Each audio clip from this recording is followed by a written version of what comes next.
Orion Charge and Go. পুনৰবাৰ সকলোকে স্বাগতম জনাইছো নৌকা হিয়াৰিং এইড চেণ্টাৰ যি এক অথৰাইজ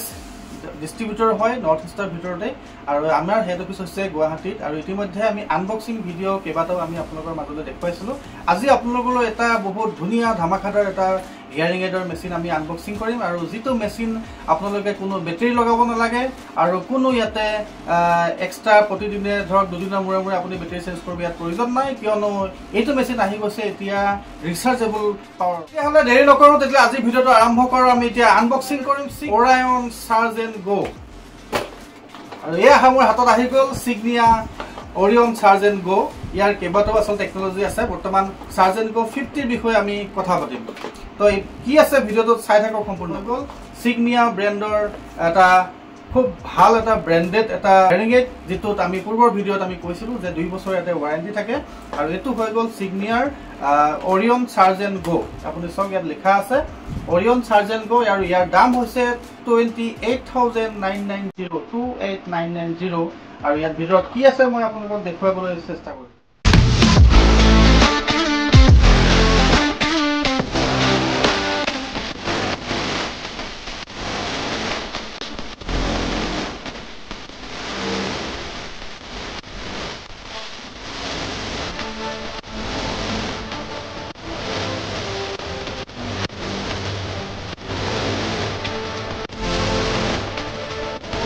আমাৰ আনবক্সিং যেটো আসলে ভিডিও ইতিমধ্যে চালে আপোনালোকে আৰু এতিয়া হৈ গল এয়া সব এটো ইয়াৰ ভিতৰত যেটো ভিতৰত যেনেকৈ আগৰ ভিডিওত দেখাইছিলো এটা বক্স আহে আৰু সৰু বক্স এটা হয়তো খুব মৰম লগাকৈ ইয়াত আহে আৰু এতিয়া আমি ইয়াৰ পৰা খুলি দেখাম সো এটো এনে ধৰণে আহিব আৰু এটো হৈ গল RIC আগৰ যেটো আছিল এটো বিটি আছিল আৰু এটো হৈ গল RIC মই এটো এতিয়া পিন্ধি দেখাম সো এটো একেবাৰে ভিতৰত ৰিসিভাৰ ইন দা কেনন বুলি কোৱা হয় এটো ভিতৰত আৰু যেতিয়া সোমাই থাকিব খুব এটা ধুনীয়া লুক এটা আহে হয়তো সো এনেকে ধৰণৰ যদি আমি কথা পাতি থাকো কোনো এটা গম নাপায় যে আপুনি কি পিন্ধি আছে কালত বা কিন্তু হিয়াৰিং এড আপুনি যদি মহিলাসকলে এটো পিন্ধে তো ইয়াত চুলি থাকিব গতি চুলিখিনি পুৰা ফুললি কভাৰেজ হৈ থাকে সো একদম সৰু অলপ আপন মানে একেবাৰে মৰম লগা এটা মেচিন হৈ গল তো হৈ গল hearing aid Orion Charge and Go ইয়াৰ হৈ গল এটো RIC এটো মই আকৌ দেখাই দিছো একবাৰ হৈ গল RIC যেটো দেখালো ইতিমধ্যে Orionৰ হয় Orion Charge and Go এটো মডেল হৈ গল এটো RIC আৰু ইয়াতে আৰু এটা আছে BT বুলি যেটো আমি আগৰ ভিডিওত দেখাইছিলো এটো BT হৈ গল কিন্তু ডিজিটাল BT হয় সুপাৰ পাৱাৰ আৰু এটো হৈ গল ৰিচাৰ্জেবল হয় আৰু ৰিচাৰ্জেবলৰ কাৰণে মই দেখাই দিম সিস্টেমটো ইয়াত কেনে ধৰণৰ আছে এটো হৈ গল যে চাৰ্জিং যেটো চাৰ্জাৰ হয় আৰু এই চাৰ্জাৰটোৰ ভিতৰত কি আছে মই চাই দিছো এটো কিন্তু এক্সট্ৰা কষ্ট আপোনাৰ আহিব এটো কষ্ট হৈ গল 3990 সো ইয়াক মই এতিয়া আনবক্সিং কৰিম এটো এটা মই দেখাই দিছো Orionৰ হয় Signia মডেল যেটো মাল্টি চাৰ্জাৰ আছে ইয়াত সকলোখিনি চাৰ্জ কৰিব পাৰিব ইয়াতে BT কৰিব পাৰিব RIC কৰিব পাৰিব ইয়াত মই এবাৰ আনবক্সিং কৰি দেখাই দিছো ইয়াত প্ৰথম হৈ গল এডাল খুব ধুনীয়াকৈ এটা এই ধৰণে সোমাই থাকিব আৰু ইয়াত হৈ গল প্লাগটো এতিয়া প্লাগটো কেনে ধৰণে ইয়াত চাৰ্জত দিব মই এটো দেখাই দিছো ইয়াত আহে আপুনি এই প্লাগটো এটা USB জাস্ট কেবল হয় আপুনি মোবাইলৰ যেটো চাৰ্জাৰ থাকে তাৰ পিনতো আপুনি ভৰাই এটো চাৰ্জ লগাব পাৰে আৰু ইয়াৰ যেটো আছে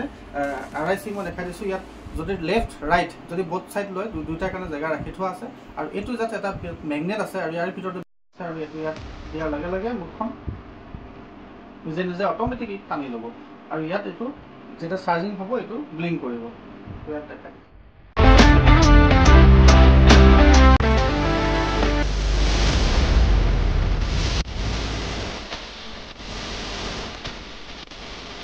তো তেতিয়াহ'লে আপোনালোকে এটা ভিডিও আপোনালোকৰ পুনৰবাৰ মই আগবঢ়ালো আৰু আশা কৰোঁ আপোনালোকে ভিডিওটো চাই ভাল পাইছে বা আপোনালোকে যদি ভাবি আছে এটা হিয়াৰিং এইড মই ৰিচাৰ্জেবলত অতি কম দামত মই ল'ব বিচাৰি আছো তেতিয়াহ'লে এই ভিডিওটো আপোনাৰ বাবে বা আপুনি এই ভিডিওটো আপোনাৰ বন্ধু বৰ্গৰ মাজত বা পৰিয়ালৰ মাজত এক শ্বেয়াৰ কৰি আপোনালোকে জনাব পাৰে যে আপোনাৰ যদি কাণৰ অসুবিধা হৈ আছে ডক্টৰৰ যদি পৰামৰ্শ লৈছে এগৰাকী ভাল অডিঅ'লজিষ্টৰ যদি আপুনি পৰামৰ্শ কৰিছে তেতিয়াহ'লে আপোনালোকে এনে ধৰণৰ ৰিচাৰ্জেবল মেচিনবিলাক আপোনালোকৰ কাৰণে অত্যন্তই জৰুৰী আৰু উপযোগী সো আজিলৈ আহিছো ভিডিওটো লাইক কমেন্ট কৰিব আৰু শ্বেয়াৰ কৰিবলৈ নাপাহৰিব